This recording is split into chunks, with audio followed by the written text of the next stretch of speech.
You are watching Red Xirtus. J Clutch says most of the students getting their visas revoked are physically harming and threatening Jewish and Israeli students. Is that true?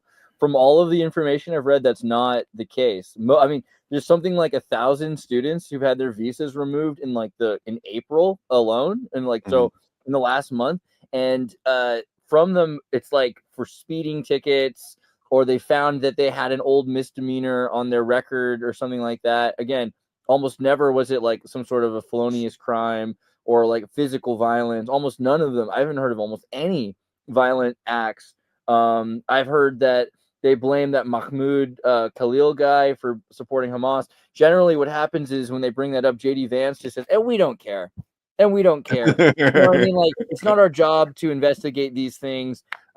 These people are not citizens, and so we gave them the privilege of trying out in this country to be like really good Uncle Toms the whole time. They weren't good Uncle Toms the whole time. And so we're just going to toss them and set an example for everybody else. That to me is different than saying, oh man, we're getting rid of violent offenders, which is the way it started. And that's what I was trying to say. It starts out with like, don't worry, we're only going to put, violent criminals in concentration camps. We're only the ones, only the worst one. And so people, it's like boiling a lobster. Well, They're there's like, some yeah, silver okay. lining here. That's okay. And then finally, like, yeah, but what about people that just said something you didn't like? Yeah, that's okay. And then boom, now we're all in the same boiling pot together. Right. There's like a tint here of like the Roe v. Wade thing, and it might sound like a tangent, but it's more like if these laws are on the books and there's justification, then maybe it's better that we're feeling a little bit of pain and seeing the Band-Aid getting ripped off a little bit here, because now we can laser focus these laws and at least demand some sort of it. Not that I think that that's how the law actually works, but it's bringing it to the forefront. And I kind of hate this discretional enforcement of laws to begin with. And there's versions of it where like a cop can decide whether or not it's worth his time after he pulls you over to give you a hard time or go and find something else worthy of his attention at that point. Like a shark.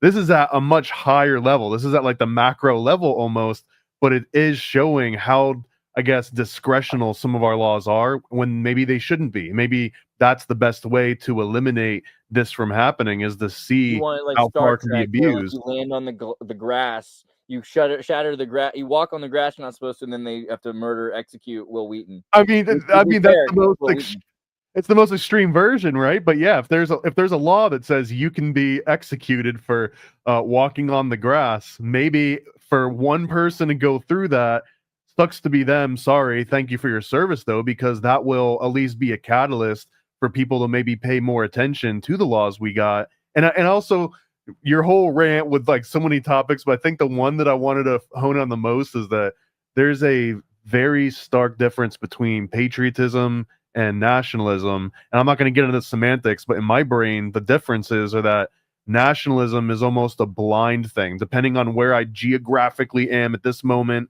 and what laws I fall under, I'll just kind of push that company line. Whereas I think patriotism has less to do with the country that you're actually in, the government that you're in, and it's about the people that make up the country. And in that case, that version of patriotism, which might be distorted in my mind, it accepts anyone from any other country and nationality and culture and anything, as long as you are like cohesive within that unit. If you come in and you just want to stir stuff constantly and cause problems, right, I don't know if I consider you in that group of patriotism, but it also doesn't mean you have to have been here for more than a week or a month, or that you've got a certain kind of visa or anything. So I guess ultimately, I want to retain American exceptionalism in a patriotic way, not in a nationalist way, which also means I would prefer we keep our exceptional murderers, if they're Americans, keep them right here in America.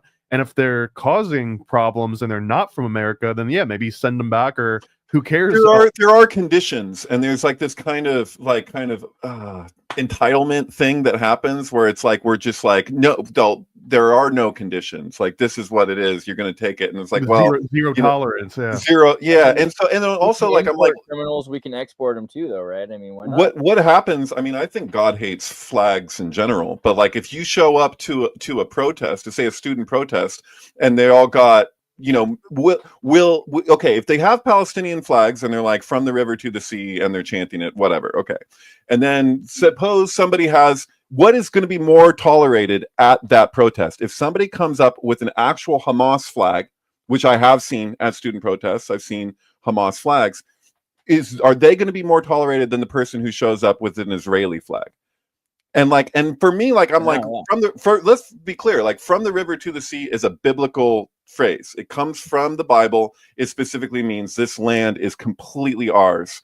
So if you're talking a tug of war, it means we have the whole rope, right? All or nothing, greater Israel. All or nothing. So it is a war cry. Like under the circumstances in which we're in, the reality that we're in, the circumstances that exist, it's a call for conquering the whole of it. Israelis will say it. I've actually seen Netanyahu in a speech himself say it, and I've seen a lot of people who are pro-Palestine say it as well. But I think it's kind of messed up that I would, maybe I'm wrong here, and somebody can correct me, but it seems like there's going to be, out of student protests, there's going to be more tolerance for a Hamas flag than there will be an Israeli flag. That's so we're not talking. So when I was more involved with Jewish Voice for Peace, it wasn't so much. It was like a lot of talk around a two-state solution.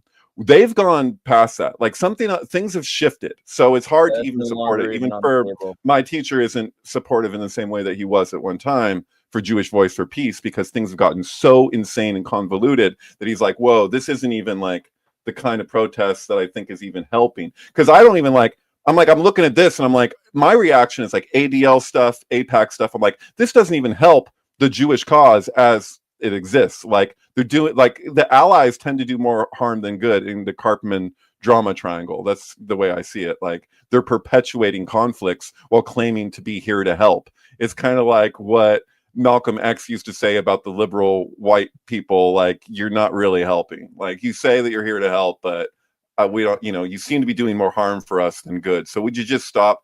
It's like my dad sometimes in business stuff will be like, don't do me any favors. Like, they're like, I'm doing this for you. And you'd be like, don't, please. I'm good. So I'm from the government. I'm here to help. Is Andreas digging? We traded Andreas for Kurt. We got an upgrade, I think. Hey, what do you think, American Time Machine? You got a contribution to this topic? See, I feel like you guys always pick topics that I'm just like, you are so more well versed in this topic than I am. With the whole Palestine and Jewish legacy thing, you guys just got it. And it's interesting to view everything from, I guess, a Yankee perspective, because everything, we have a lot of conspiracies around, Judaism, around Israel, and why our motivations lie in politics. So I know enough of the sphere of where sometimes it seems like we're very, very pro-Israel without having necessarily any obvious benefit to being pro-Israel. And so, I mean, that's a valid criticism. I think when people make it, it's like, well, what do we have to gain from defending Israel so much? Is it really just, about Christianity, or is it about something, other weird political dynamic that people aren't really aware of? And I honestly don't know. Well, in the spirit of logical fallacies, because essentially that's what Andreas was illustrating, right? Was a slippery slope fallacy. And I think that for what you're talking about, Kurt, the default for a lot of Americans in support of Israel is almost a sunken cost fallacy. It's like, well, we've been cranking money into this jackpot box, into this one-armed bandit for over half a century now. I'm sure that after we just put in that next quarter, that's when everything's gonna, go great for the rest of us. That's when the jackpot hits, and you don't want to stop and walk away, and then Hamas comes up and they put a quarter in, and all of a sudden they get the jackpot. So I feel that there's one aspect of that, it's a sunken cost fallacy, and I also want to just criticize the use of slippery slope fallacies too, which I think was coming across in Andreas, but the main reason why a slippery slope is considered a fallacy at all is because in a debate, it completely ignores all the checks and balances that do exist. And it states that well, if A happens, then B happens. And if B happens, then C happens.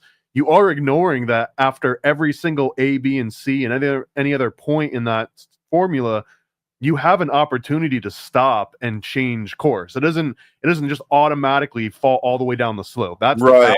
part. It's true. And at the same time, if we're talking about Israel, suppose just theoretically that Israel was to stop altogether, like just everything it's doing with Gaza, and was just like, you know, like, we're going to do a ceasefire, whatever anyone else decides to do. So they take the Mahatma Gandhi approach. They're going to yield to overcome, right? Do you think that there'll be peace? Do you honestly think that all the surrounding places of Israel are just going to be like, oh, okay, you know what? Good. Finally, you did, you know, we can exist now. Like, that's not going to happen. So there's like, this is my issue with like a lot of the college protests, even though I almost, like, in certain ways want to like join them in that position, because historically that's where I've been at. But I see holes in the reasoning that feel like an extension of the same naivety that I see in these other cultural issues, you know, that are very divisive. So it's like, I don't see any realistic solution being offered. I see a big emphasis on what the problem is.